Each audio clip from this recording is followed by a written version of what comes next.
तो बच्चों एनटीएसपी जो फोर्थ हुआ था कल, उसका 25 क्वेश्चंस का डिस्कशन हम लोग कर चुके हैं और बचे हुए 25 क्वेश्चन का डिस्कशन हम लोग इस वीडियो में करेंगे।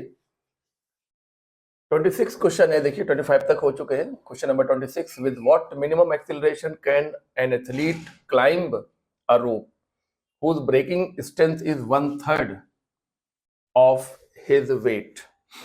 तो अगर ब्रेकिंग स्ट्रेंथ वेट का 1/3 है तो ये क्लाइंब अप नहीं कर सकता, ये मूव डाउन होगा। यहाँ तो अपने पेपर में यहाँ पर आप करिए मूव डाउन। हालांकि कुछ स्टूडेंट समझ गए होंगे कि ये क्लाइंब नहीं है बल्कि मूव डाउन वाला सवाल है, क्योंकि जो टूटने की क्षमता है वो उसके वेट से भी कम है। आइए इसको सॉल्व करते हैं। ये एक एथलीट है जो कि किसी रस्सी पर है और रस्सी कमजोर है। रस्सी कमजोर होने की वजह से उसके टूटने की जो क्षमता है वो उसके भार से भी कम है, इसलिए उसको ऊपर नहीं बल्कि नीचे की तरफ एक्सिलरेट करना पड़ेगा। और इक्वेशन क्या बनेगी? इक्वेशन बनेगी mg minus T is equal to ma, और जो ब्रेकिंग टेंशन है वो उसके वेट का 1/3 है, mg/3 is equal to ma, hence 2/3 mg is equal to ma। ठीक है ना, मास कैंसिल कराएंगे और डाउनवर्ड एक्सेलरेशन आएगा 2/3g। ठीक है ना, यानी कि 0.6666g, जिसको आप कह सकते हैं 6.66, बिकॉज g की वैल्यू हम रखेंगे 10 और ये डाउनवर्ड एक्सेलरेशन हमको मिलेगा। तो ऑप्शन फर्स्ट जो आप दिया गया है यहाँ पे क्लाइंब नहीं बल्कि मूव डाउन करके आप आगे बढ़ेंगे। अगला क्वेश्चन सॉल्व करेंगे।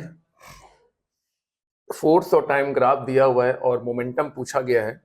इनिशियल मोमेंटम 0 है, तो हम लोग यही जानते हैं कि फोर्स इज इक्वल टू होता है the rate of change of momentum with respect to time. So dp is equal to F dt होगा। तो integration dp is equal to integration F dt होगा और लिमिट लगाएंगे p1 से लेके p2 तक। तो इंटीग्रेशन dp मतलब p, लिमिट p1 से लेके p2 तक is equal to integration F dt। और ग्राफिकल क्वेश्चन को ध्यान में रखते हुए आप लोग ये जानते हैं कि इसको कहते हैं area of F T graph. ये एफ टी ग्राफ का एरिया रिप्रेजेंट करता है, मालूम है ना। और इधर देखिए लेफ्ट हैंड साइड में upper limit minus lower limit. Initial momentum 0 होने की वजह से हम P1 को 0 लिखेंगे और एरिया लिखेंगे 1/2 बेस इंटू हाइट। डायग्राम में देखिए बेस और हाइट इतना कितना है तो ये हो गया 2 इंटू 20 यानी कि 40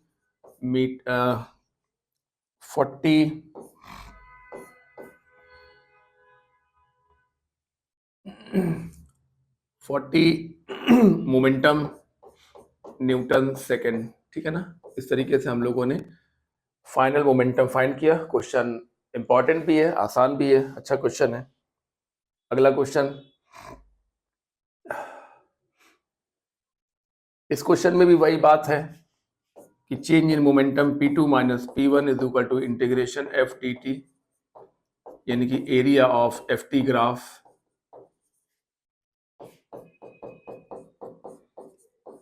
area of F T graph और एरिया होगा half of pi r square, क्योंकि सेमी सर्किल है और केवल 4 सेकेंड में ही change in momentum find, 4 second बाद ही मोमेंटम फाइंड करना है।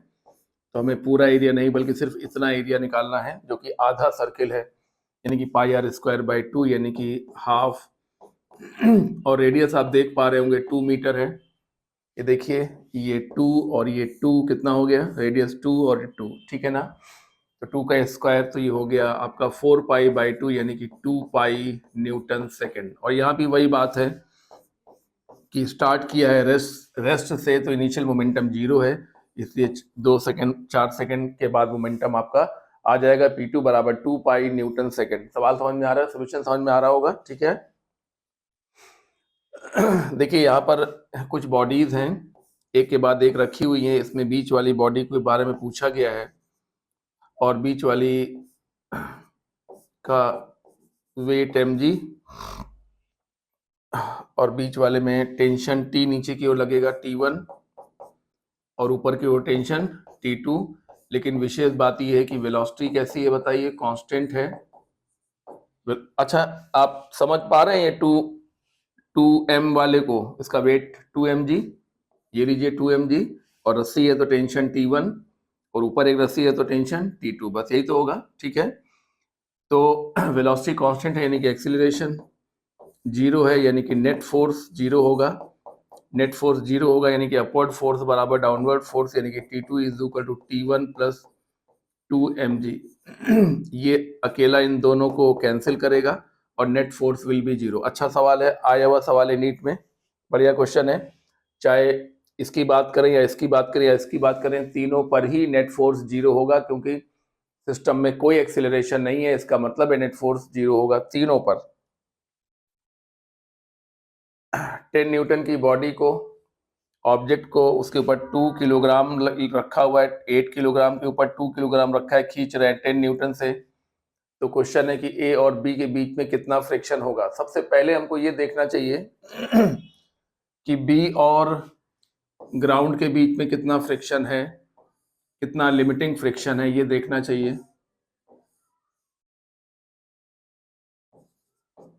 8 किलोग्राम और ये 2 किलोग्राम है। नीचे वाली ऑब्जेक्ट को बी बोला गया, ऊपर वाले ऑब्जेक्ट को ए बोला गया, और हम इसको 10 न्यूटन से खींच रहे हैं।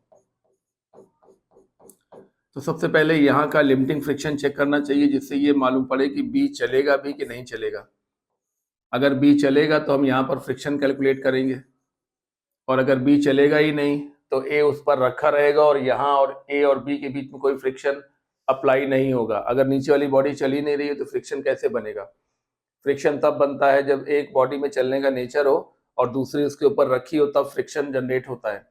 अगर नीचे वाली बॉडी कंप्लीटली रेस्ट में है तो ऊपर और नीचे वाली बॉडी के बीच में कोई फ्रिक्शन जनरेट नहीं होगा। तो सबसे पहले हम लोग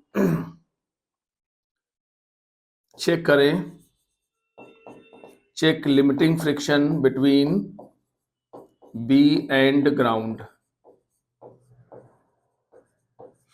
लिमिटिंग फ्रिक्शन जो कि म्यू एन होता है, और n इज इक्वल टू पूरा mg यानी कि m1 प्लस m2g, अपर mg होते हैं।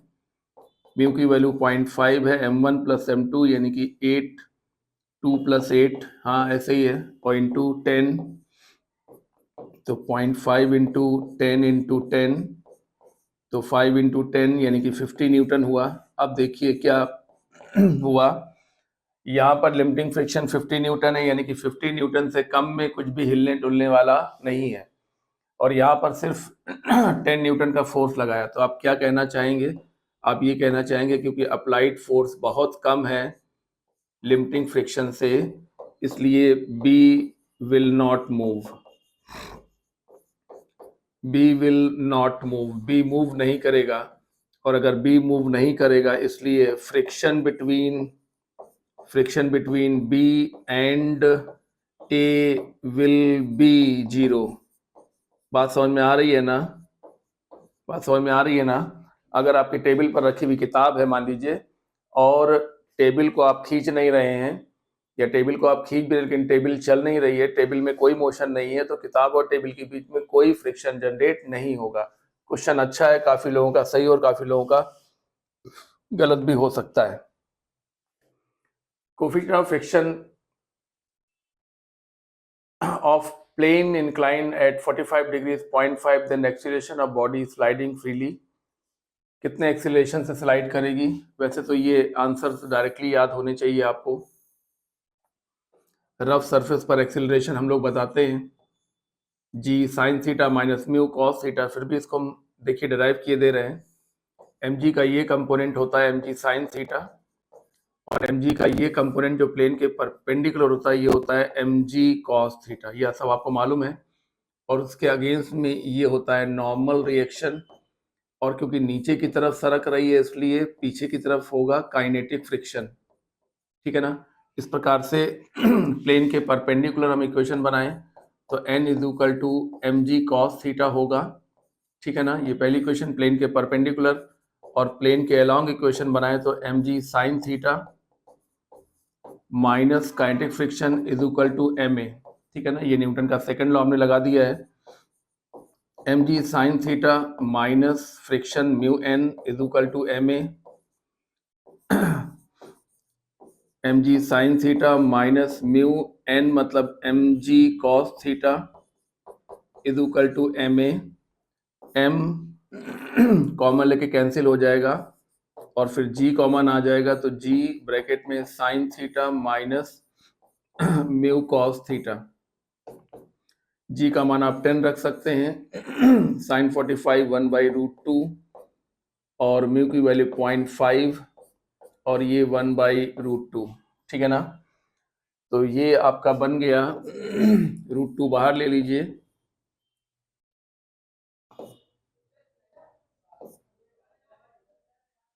√2 बाहर ले लीजिए तो 1 माइनस 0.5 यानी कि 0.5, तो 10 इंटू 0.5/√2 यानी कि 5/√2।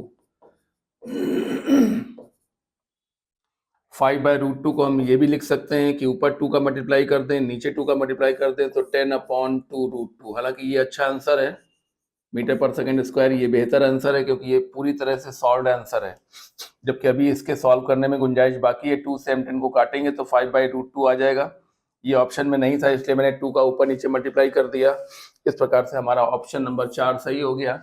इन्होंने जी का मान 9.8 लिया है और हमने जी का मान 10 ले लिया, इसलिए जरा सा आंसर आपको दिखाई पड़ रहा है। ये आंसर बेहतर आंसर है, ये आंसर नहीं लिखना चाहिए इनको, ये आंसर यहाँ नहीं लिखना चाहिए इनको, यहाँ पर 4.92 से इसको काटा 4.9/√2 लिखना चाहिए, लेकिन ठीक है आंसर गलत नहीं है, लेकिन बेहतर आंसर वो नीचे लिखा हुआ है, ठीक है।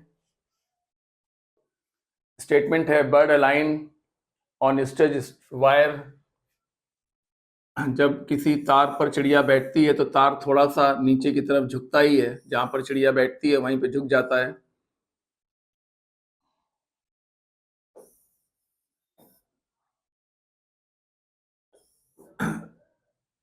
ये देखिए, ये रस्सी है और यहाँ पर मान लीजिए चिड़िया बैठ गई, चिड़िया को हम एक वेट से रिप्रेजेंट कर रहे हैं। ये देखिए वेट mg और यहाँ पर टेंशन T और यहाँ पर टेंशन T, हालांकि डबल एरो से बनाते हैं, ये लीजिए डबल एरो से बना दिया मैंने। और मान लीजिए कि ये एंगल थीटा है, तो हम T के कंपोनेंट करेंगे, तो ये कंपोनेंट देखिए T cos थीटा और ये कंपोनेंट T sin थीटा। इस प्रकार से अब इस T के कंपोनेंट करेंगे तो ये कंपोनेंट T cos थीटा और ये कंपोनेंट T sin थीटा होगा। तो T sin थीटा एक दूसरे को कैंसिल कर देगा और दो T cos थीटा मिलकर mg को बैलेंस करेंगे। इस प्रकार से आप देखेंगे तो T is equal to mg/2 cos theta. इस प्रकार से आप देखेंगे कि क्योंकि cos थीटा की वैल्यू लेस देन 1 होती है, ठीक है ना, cos 0 1 होता है और बाकी सारे cos लेस देन 1 होते हैं, इसलिए टेंशन का मान mg से हमेशा ज़्यादा होगा, क्योंकि टेंशन का कंपोनेंट ही mg को बैलेंस करेगा। तो अगर टेंशन ही कम होगा तो उसका कंपोनेंट तो और कम होगा। इस प्रकार से हम ये पता लगा पा रहे हैं कि टेंशन का मान mg से ज़्यादा होगा। स्टेटमेंट 1 बिल्कुल सही है। स्टेटमेंट 2 में कहा जा रहा है the tension must always be more than weight as it need to balance the wait.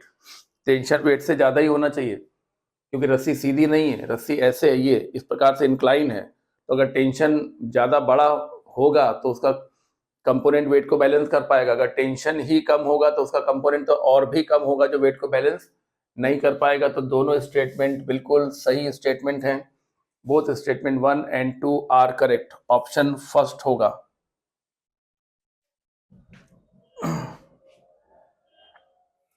Assertion region, it is difficult to move a cycle along the road with its brake।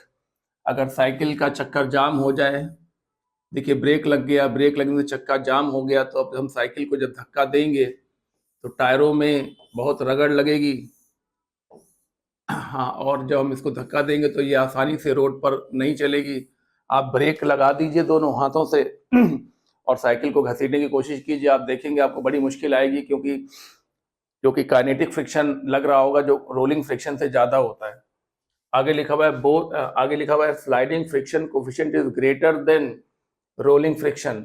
जब आपने break लगा दिया तो tyre घूम तो पाए नहीं, बल्कि उनको रगड़ना पड़ा, फिसलना पड़ा, और फिसलने वाला जो फ्रिक्शन होता है वो रोलिंग फ्रिक्शन से कहीं ज़्यादा होता है, तभी ताकत ज़्यादा लगानी पड़ती है। तो असर्शन भी सही है, रीज़न भी सही है और बिल्कुल सही एक्सप्लेनेशन भी है। बहुत सही क्वेश्चन है, फर्स्ट होगा, दोनों सही हैं और रीज़न असर्शन को बहुत ही अच्छा एक्सप्लेन कर रहा है। द शाफ्ट ऑफ मोटर ये देखिए, जब भी कोई बॉल बेयरिंग बनाते हैं, है ना, जैसे आजकल की जो गाड़ियां होती हैं नई नई, उनमें तो सब बॉल बेयरिंग का प्रयोग करते हैं। पहले जैसे खड़खड़े वगैरह होते थे, बैलगाड़ी होती थी, तो उसमें बॉल बेयरिंग मतलब वही छर्रे जो होते हैं लोहे के, उनका इस्तेमाल नहीं होता था। तो आप देखते बैल घसीटते थे तो कितनी उनको जोर लगती थी और आवाज़ें भी आती थी, जैसे चूं चूं की आवाज़ आ रही है इस प्रकार से, क्योंकि वहाँ पर रगड़ लग रही होती थी। लेकिन अब ये छल्ले डाल देने से क्या होता है कि ऊपर वाला चक्का घूमता है, तो ये जो ये घूमते हैं छल्ले, तो रोलिंग फ्रिक्शन लगता है जो काफ़ी कम होता है, तो आसानी से चीज़ें एक के ऊपर एक घूमती हैं। तो असर्शन बिल्कुल सही है कि वो बॉल बेयरिंग यानी कि गोल गोल लोहे के छल्ले डाल देने से फ्रिक्शन रिड्यूस हो जाता है। The rolling friction is less than sliding friction, बिल्कुल सही है। रोलिंग फ्रिक्शन स्लाइडिंग फ्रिक्शन से हमेशा कम होता है, इसीलिए ब्रेक बिना लगाए साइकिल को या कार को धक्का देना आसान है, और ड्राइवर ब्रेक लगा के बैठा हो और तब तुम धक्का दोगे तो धक्का देना मुश्किल पड़ जाएगा। तो दोनों बिल्कुल सही हैं और बिल्कुल सही एक्सप्लेन भी कर रहा है, ये इसको बिल्कुल सही एक्सप्लेन कर रहा है। ऑप्शन 1 होगा, क्वेश्चन अच्छा है। Conservation of momentum in collision between particle can be understand by. Conservation of momentum को हम न्यूटन के सेकेंड लॉ से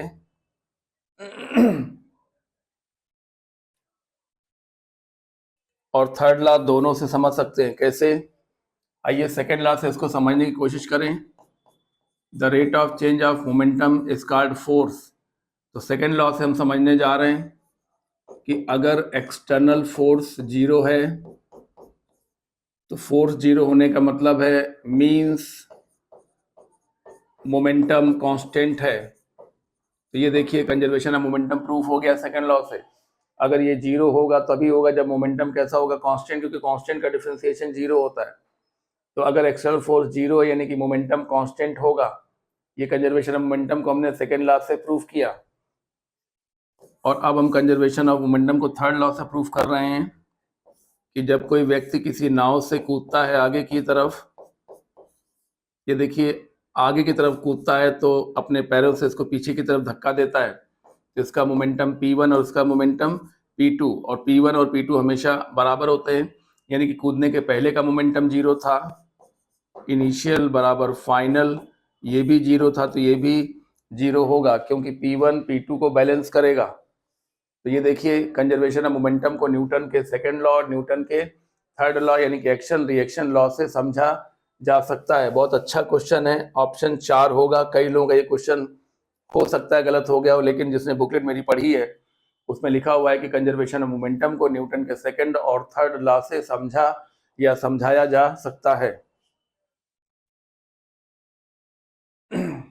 आप सभी लोगों को मालूम होगा E² अपॉन m की पावर 5 G², बहुत पुराना क्वेश्चन है, हर किताब में दिया है और बच्चों को याद जैसा हो गया है।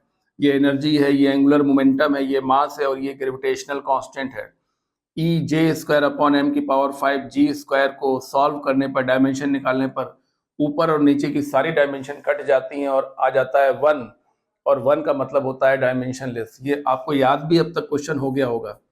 तो E² अपॉन m की पावर -5 और g की पावर -2 कर दें तो वही बात है, जो ऊपर लिखा है वही नीचे लिखा हुआ है, तो ये भी 1 के बराबर होगा। ठीक है ना? तो ये क्वेश्चन लगभग सभी लोगों ने उम्मीद है कि सही कर दिया होगा, ऑप्शन 3 होगा। ये वो क्वेश्चन है जिसमें आप एनर्जी, एंगुलर मोमेंटम और जी की डायमेंशन लिखकर फिर काटे पीटे, और काट पीट के आप देख लीजिए 1 आ जाएगा, 1 मतलब डायमेंशन लेस आ जाएगा। क्वेश्चन एक प्रकार से मेमोरी बेस्ड क्वेश्चन आपने सॉल्व कर लिया होगा। क्रिकेट बॉल की इनिशियल और फाइनल वेलोसिटी दी हुई है, चेंज इन मोमेंटम पूछा गया है। Change in momentum P2 minus P1 यानी कि mv2 माइनस v1, मास 150 है और v2 minus v1 3i cap minus का 3i कैप माइनस का 4j कैप, माइनस साइन बाहर लगा हुआ है, minus initial velocity 3i cap minus 4j cap. हाँ, माइनस साइन जब अंदर जाएगा तो ये भी माइनस हो जाएगा और ये भी माइनस हो जाएगा। और हमने यहाँ पर इसको किलोग्राम में नहीं बदला है, अब बदल दिया हमने, तो ये हो गया 0.15, ठीक है ना, minus 6i cap minus 8j cap और 0.15 को अंदर ले जाएंगे तो ये हो जाएगा 90 माइनस का 0.9i कैप माइनस का 120, एक डेसिमल लगाएंगे यहाँ पर, जे कैप 2 अंकों के बाद दशमलव लगाना है, तो आ गया माइनस का 0.9i कैप माइनस का 1.2 जे कैप, माइनस बाहर कॉमन ले लिया तो माइनस का 0.9i कैप और 1.2 जे कैप, वो दोनों माइनस लगे हुए हैं, दोनों माइनस को बाहर ले लेंगे तो ये आंसर दिखेगा आपको 0.9i कैप प्लस 1.2 जे कैप, ये दोनों माइनस में है तो दोनों माइनस बाहर ले लेने पर यहाँ पे प्लस हो जाएंगे दोनों। तो क्वेश्चन सिंपल सा है, ठीक है। स्टेटमेंट आ गया, motion of rocket is based on conservation of linear momentum, बहुत बढ़िया। कुछ किताबों में, बहुत पुरानी किताबों में लिखा हुआ है कि रॉकेट जो होता है वो एक्शन रिएक्शन लॉ से अपना ऊपर की ओर जाता है, ऐसा नहीं है। तो चिड़िया उड़ती है वो एक्शन रिएक्शन लॉ से उड़ती है, लेकिन जो रॉकेट उड़ता है वो कंजर्वेशन ऑफ मोमेंटम से उड़ता है। Friction force are conservative forces, ये स्टेटमेंट गलत है, ये सही है और ये गलत है। Statement 1 is correct, statement 2 is incorrect. ये हो गया, आसान सवाल था। अगला क्वेश्चन, स्प्रिंग में टेंशन फाइंड करना है, तो स्प्रिंग को हम रस्सी मान लेते हैं, ये रस्सी x हो गई और ये रस्सी y हो गई, और यहाँ पर एक वेट लटका हुआ है 8 किलोग्राम का mg, और यहाँ पर टेंशन T होगा और यहाँ टेंशन T होगा, तो यहाँ भी टेंशन T होगा। जो सीरीज में जो रस्सियाँ होती हैं उनमें टेंशन सेम होता है, ये आपको मालूम होना चाहिए। तो इस ब्लॉक को हमने देखा तो इस पर कितने बल हैं, इस पर 2 बल हैं, T ऊपर की तरफ और mg नीचे की तरफ। तो क्या होना चाहिए, T is equal to mg होना चाहिए, m यानी कि 8 और g मतलब 10, तो ये हो गया 80 न्यूटन टेंशन, और न्यूटन से हम जी को भाग दे देंगे तो आ जाएगा किलोग्राम भार, केजी वेट। तो 80 में 10 का डिवाइड किया तो आ गया 8 केजी वेट। इसको कभी कभी सिर्फ केजी ही बोल देते हैं ऑप्शन में, तो दोनों में टेंशन सेम होगा, 8 होगा। सवाल अच्छा है। जो लोग स्प्रिंग में टेंशन निकालना चाहते हैं वो स्प्रिंग को रस्सी बना के निकालेंगे टेंशन, तो जल्दी समझ में आ जाएगा, जल्दी सॉल्व हो जाएगा। एक बाउल में एक ऑब्जेक्ट कितने एंगल पर स्टेबल रह सकता है मैक्सिमम, क्योंकि फिसलने का खतरा रहता है ना। तो इन्होंने यहाँ पर एक बॉल रखी है और कहा है कि ये जस्ट अबाउट टू स्लाइड है।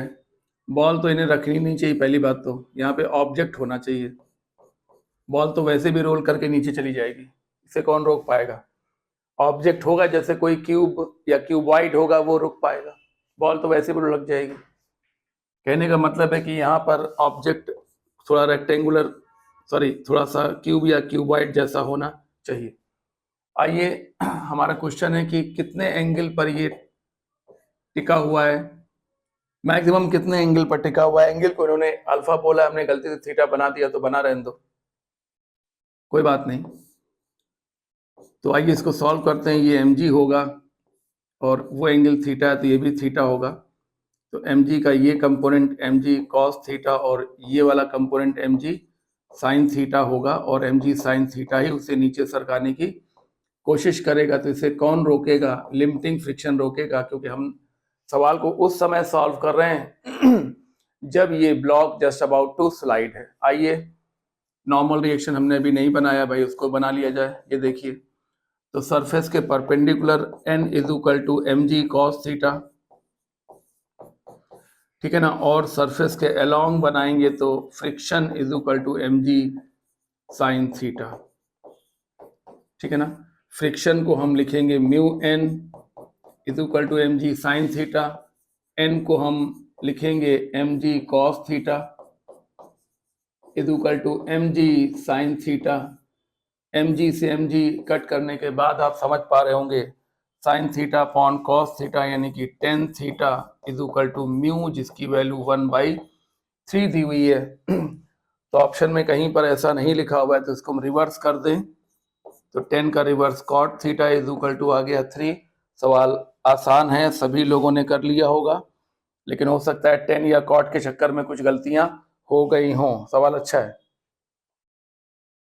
अगर किसी प्रोजेक्टाइल की मोशन की equation y is equal to ax minus B X square जैसी होती है तो ये ग्राउंड टू ग्राउंड प्रोजेक्टाइल की निशानी है, पता है ना। और ऐसे में x के बगल में जो नंबर होता है वही एंगल ऑफ प्रोजेक्शन होता है। तो अगर थीटा निकालना हो तो आप क्या करेंगे, tan theta is equal to a करेंगे। a का मान यहाँ कितना है बताइए, √3 है, तो थीटा इज इक्वल टू क्या लिखेंगे, tan इनवर्स अंडर √3, जिसे हम लोग 60 डिग्री भी कह सकते थे। ठीक है ना। ऑप्शन कौन सा होगा, सेकंड ऑप्शन होगा। सवाल आसान है, जिसको ये फंड हमारे प्रोजेक्टाइल मोशन की एकदम शुरुआत की तीसरी ही लाइन में ये बात लिखी हुई है कि ground to ground projectile motion की इक्वेशन इसके जैसी दिखती है और इसमें x के बगल में जो नंबर होता है वो tan थीटा होता है। If the magnitude of vector A B C, देखिए a plus B is equal to C बताया जा रहा है और a और b के बीच का एंगल हमको फाइंड करना है। वैसे भी ये क्वेश्चन कुछ लोगों ने देखते ही सॉल्व कर लिया होगा कि कोई कहता है 4 और 3, ये a है, ये देखिए a है और ये b है, ठीक है ना, और ये देखिए c है। तो ये ट्रायंगल लॉ से c बनाया गया रिजल्टेंट है a और b का। अब अगर ये 4 है और ये 3 है तो ये कितना होगा 5 और ये एंगल कितना होगा 90। यानी कुछ लोगों ने, कुछ बच्चों ने इसको देखते ही आंसर कर दिया होगा, लेकिन कुछ ने इसको सॉल्व भी किया होगा। तो आइए हम लोग सॉल्व करते हैं। टेक मॉड, दोनों तरफ का मॉड ले लीजिए, a square plus B square plus 2 A B cos theta is equal to C. Square कर दीजिए तो रूट हट जाए, a square plus B square plus 2ab cos theta is equal to C square. ये है 4 square और ये है 3 square, 4 into 3 into cos theta is equal to C square यानी कि 25। तो 16 और 9 25, 25 कैंसिल हो गया। इस तरह से 24 cos theta is equal to 0। So cos theta is equal to 0, तो theta is equal to 90 degree. वो हम लोग पहले भी जान गए थे कि ए और बी के बीच का एंगल जैसा सिचुएशन दिख रही है उसमें 90 ही होगा। अगर आपको वो कॉन्सेप्ट डायरेक्टली याद नहीं है तो आप इस मैथोलॉजी से आंसर निकाल सकते थे। पार्टिकल रिलीज किया जा रहा है। एक पार्टिकल जब कांस्टेंट एक्सीलरेशन से चलता है, स्टार्ट फ्रॉम रेस्ट, तो ये h दूरी और ये अगला h दूरी और ये उसका अगला h दूरी और उसका अगला h दूरी, चलने में उसे कितना समय लगता है ये आपको पहले से पता होना चाहिए। ये √1 माइनस 0 अंडर √2h/g साथ में रहेगा। ये √2 माइनस √1 अंडर √2h/g, उसके बाद √3 माइनस √2 अंडर √2h/g। ये देखिए सीक्वेंस मेंटेन है। √4 माइनस √3 अंडर √2h/g। ये देखिए, तो अनुपात अगर आप देखेंगे तो √1 is to √2 minus √1 is to √3 minus √2 is to √4 minus √3 ये आएगा। और पहले भी एक टेस्ट में हम ये क्वेश्चन दे चुके हैं। तो आपका फोर्थ ऑप्शन सही होगा, थर्ड में गड़बड़ी है, ये उल्टा पुल्टा लिखा हुआ है सब, ठीक है ना, ये तो बेकार ही है, बेकार है। ये हो गया आंसर। क्वेश्चन इंपॉर्टेंट है। डायमेंशनली रॉन्ग, हाँ, इनकंसिस्टेंट यानी कि रॉन्ग हमेशा रॉन्ग ही होता है, बिल्कुल सही बात है। जो इक्वेशन डायमेंशनली रॉन्ग है वो तो रॉन्ग होगी ही होगी, बिल्कुल सही है। अ डायमेंशनली कंसिस्टेंट यानी correct equation is correct equation. आइए इसकी जांच करते हैं कि रीजन में क्या है। आप लोग जानते हैं x बराबर U T plus half G T square या हाफ ए टी स्क्वायर, ये आप जानते हैं। यहाँ पर इसकी डायमेंशन l होती है, इसकी डायमेंशन भी l होती है, और इस थर्ड टर्म की डायमेंशन भी l होती है। समझ में आ गया? अब मान लीजिए अगर हम यहाँ से हाफ हटा दें, हाफ हटाने के बाद भी इसकी डायमेंशन l और l ही रहेगी, यानी l is equal to l plus l, यानी कि ये इक्वेशन डायमेंशन के मामले में अभी भी सही है, लेकिन न्यूमेरिकली ये इक्वेशन गलत इक्वेशन हो गई, क्योंकि यहाँ पर हाफ ना होने की वजह से कोई भी सवाल का आंसर सही नहीं आएगा, जबकि डायमेंशनली ये करेक्ट है। तो इन्होंने जो लिखा है कि डायमेंशनली करेक्ट होगी तो करेक्ट ही होगी, ये गलत है। जो इक्वेशन डायमेंशनली करेक्ट है वो न्यूमेरिकली भी करेक्ट हो ये जरूरी नहीं है, तो ये रॉन्ग हो गया। तो असर्शन सही है और रीजन रॉन्ग है। तो आपका थर्ड ऑप्शन होगा। क्वेश्चन बेहद इंपॉर्टेंट है। पोजीशन ऑफ अ पार्टिकल दी हुई है और बी की डायमेंशन हमको फाइंड करनी है। y is equal to A T square minus B T cube. तो इसका मतलब ये हुआ कि y की डायमेंशन बी टी क्यूब के बराबर होगी। हालांकि y की डायमेंशन इसके भी बराबर होगी और इसके भी बराबर होगी, लेकिन क्योंकि हमें b की डायमेंशन निकालनी है इसलिए हम इन दोनों को बराबर कर रहे हैं। तो b और ये हो गया t क्यूब, तो t जब इधर आएगा तो b की डायमेंशन बनेगी l अपॉन t की पावर 3, ऊपर जाने पे -3 हो जाएगा। तो एल टी माइनस 3, ऑप्शन 3 बिल्कुल सही है। सवाल आसान है। ये इस इक्वेशन में हमें x की डायमेंशन फाइंड करनी है। Force is equal to x upon under root density. तो x की dimension force into under root density के बराबर होगी, यानी कि mlt माइनस 2 और डेंसिटी की dimension mass per unit volume. तो mlt माइनस 2 और ये है ml की power -3 whole to the power half, क्योंकि अंडर रूट को हम लोग पावर हाफ कहते हैं। तो mlt माइनस 2 और उसके आगे है m की पावर हाफ और l की पावर -3 हाफ। पावर की पावर मल्टीप्लाई होती है, 3 इंटू 1/2 3/2 -3/2। तो m की पावर 1 और प्लस 1/2 यानी कि m की पावर 3/2, l की पावर 1 और -3/2, तो 1 -3/2 यानी कि -1/2, l की पावर -1/2 और t की पावर एज इट इज 2 रहेगी। अच्छा क्वेश्चन माना जाएगा। हालांकि है तो सिंपल, फिर भी कुछ बच्चों ने इसको गलत किया होगा किसी वजह से भी। तो m की पावर 3/2, l की पावर -2, t की power -2, third option correct option माना जाएगा। अच्छा क्वेश्चन है। बॉल वर्टिकली ऊपर फेंकी गई और वो एक हाइट से 2 बार पास होती ही है, एक बार जाते वक्त और एक बार जाकर आते वक्त। देखिए ये वो हाइट है जिससे वो 2 बार निकली है।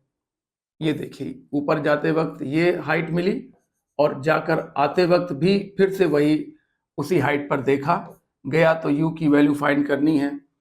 अगर हम इस पॉइंट को a माने, b माने और इसको c माने, तो a से b तक का टाइम t1 कहा गया है और a से लेके पूरे c तक के टाइम को t2 कहा गया है। तो हमें u का मान बताना है t1 और t2 के पदों में। तो क्योंकि वो h हाइट पर 2 टाइमिंग पर देखा गया, t1 और t2, तो जो h की इक्वेशन होगी वो दोनों से संतुष्ट होनी चाहिए। तो ut1 minus half G t1 square और वही h is equal to ut2 minus half G t2 square. आपके मन में आ रहा होगा कि वही h 2 टाइमिंग पे सॉल्व हो रहा है। जब कोई ऑब्जेक्ट एक ही हाइट पर 2 समयों पर देखा जाएगा तो हाइट की इक्वेशन में दोनों समयों का इस्तेमाल किया जा सकता है, t1 का भी और t2 का भी। इस प्रकार से हम इन दोनों इक्वेशंस को इक्वेट कर देंगे तो 1 बराबर 2 करने से आपको रिजल्ट मिल जाएगा ut minus half G t1 square is equal to ut minus half G t2 square. इस प्रकार से u t1 minus t2 is equal to half G t1 square minus t2 square. t1 square minus t2 square का मतलब हो गया t1 minus t2 and t1 plus t2। इस तरीके से t1 माइनस t2 वाला ब्रैकेट लेफ्ट और right से कैंसिल हो गया और हमको रिजल्ट मिल गया। देखिए बहुत आराम से u is equal to half G t1 plus t2। तो ये ऐसे सवाल हैं जिनके रिजल्ट आपको याद रहेंगे तो ज़्यादा अच्छा रहेगा। ये पहला ऑप्शन सही होगा। आइए, सवाल अच्छा था, इस रिजल्ट को ध्यान रखिए कि एक बॉल को ऊपर फेंका गया और वो एक पर्टिकुलर हाइट पर 2 बार देखी गई, एक बार 8 सेकंड बाद और एक बार पूरे 12 सेकंड बाद। तो बताइए किस वेलोसिटी से बॉल को फेंका था। तो यहाँ लिखेंगे हाफ इंटू 10 और यहाँ लिखेंगे 8 और यहाँ लिखेंगे 12, ठीक है ना। और ये आंसर आपका तैयार हो जाएगा, आ जाएगा। 48 क्वेश्चन देखिए जरा क्या कहा जा रहा है। एक ट्रॉली में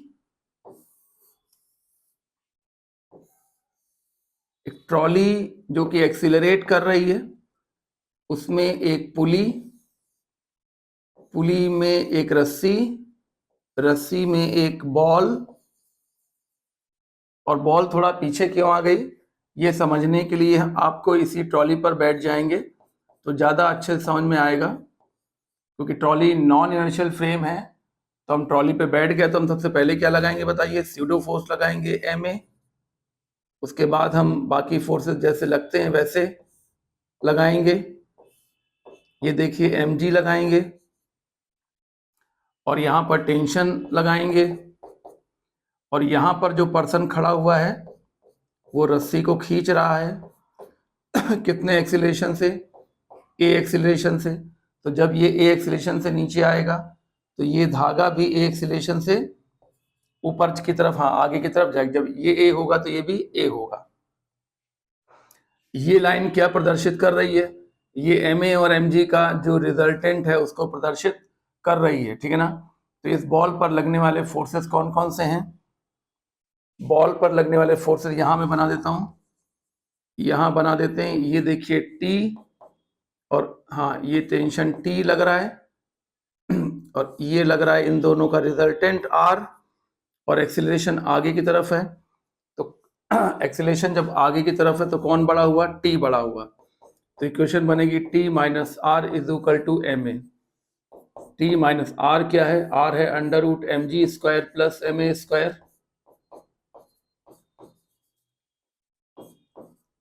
ठीक है भाई, और इज इक्वल टू ma।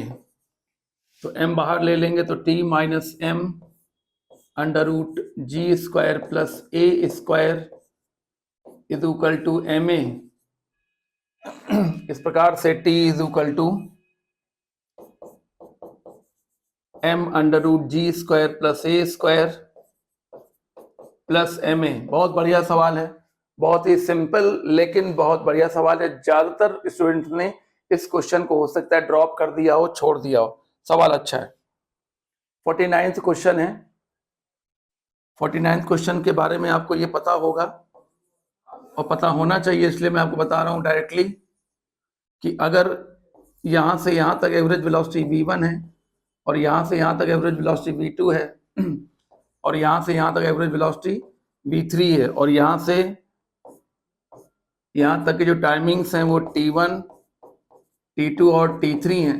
तो आपको पता होना चाहिए कि v1 minus v2 upon v2 minus v3 is equal to हमेशा क्या आता है, t1 plus t2 upon t2 plus t3। ये आपको रिजल्ट पता होना चाहिए।